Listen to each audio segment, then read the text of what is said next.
വെറും നമ്പറാണോ? അതെ, പ്രായത്തെ വെറും നമ്പറാക്കി മാറ്റിയിരിക്കുകയാണ് ആന്ധ്രാപ്രദേശിലെ കാക്കിനട സ്വദേശി ഗോളി ശ്യാമള. തന്റെ 52-ാം വയസ്സിലാണ് ശ്യാമള ഒരു സാഹസത്തിന് ഇറങ്ങിയത്. വിശാഖപട്ടണത്തു നിന്നും ബംഗാൾ ഉൾക്കടലിലൂടെ തന്റെ ജന്മസ്ഥലത്തേക്ക് നീന്തി എത്തിയിരിക്കുകയാണ് ഇവർ. പിന്നിട്ടത് 150 കിലോമീറ്ററും. 8 ദിവസങ്ങളെടുത്താണ് ശ്യാമള തന്റെ യാത്ര പൂർത്തിയാക്കിയത്. ഡിസംബർ 28-ന് വിശാഖപട്ടണത്തെ RK ബീച്ചിൽ നിന്നായിരുന്നു ഈ 52-കാരി തന്റെ യാത്ര ആരംഭിച്ചത്. ജനുവരി 4-ന് കാക്കിനടയിലെ സൂര്യവാംപേട്ട് ബീച്ചിലെത്തി. ടൂറിസം മേഖലയെ പ്രോത്സാഹിപ്പിക്കുക എന്നതാണ് ലക്ഷ്യം വെച്ചതെന്ന് ശ്യാമള പറഞ്ഞു. ഓപ്പൺ വാട്ടർ സ്വിമ്മിങ്ങും മറ്റ് ജല കായിക വിനോദങ്ങളും സർക്കാർ പ്രോത്സാഹിപ്പിക്കണം. പുതുതലമുറയിൽ അവബോധം സൃഷ്ടിക്കുന്നതിന് വേണ്ടിയും കൂടിയാണ്. എന്ത് വെല്ലുവിളികൾ നേരിടാനും പുതുതലമുറ സജ്ജരാകണമെന്നും ശ്യാമള.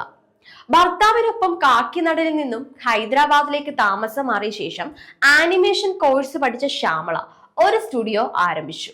എന്നാൽ കടുത്ത മത്സരവും സാമ്പത്തിക നഷ്ടവും കാരണം സ്റ്റുഡിയോ പൂട്ടി. പിന്നീട് ഒരു സ്വിമ്മിംഗ് ക്യാമ്പിൽ ചേർന്നു. ഇത് ശ്യാമളയുടെ ജീവിതത്തെ തന്നെ മാറ്റിമറിച്ച തീരുമാനമായി മാറി. ഓപ്പൺ വാട്ടറിൽ ശ്യാമളയുടെ നേട്ടങ്ങൾ നോക്കാം നമുക്ക്. 2021 മാർച്ചിൽ രാമസേതുവിന് കുറുകെ 30 കിലോമീറ്റർ 30 മണിക്കൂർ 40 മിനിറ്റ് കൊണ്ട് അവർ പൂർത്തിയാക്കിയിരുന്നു.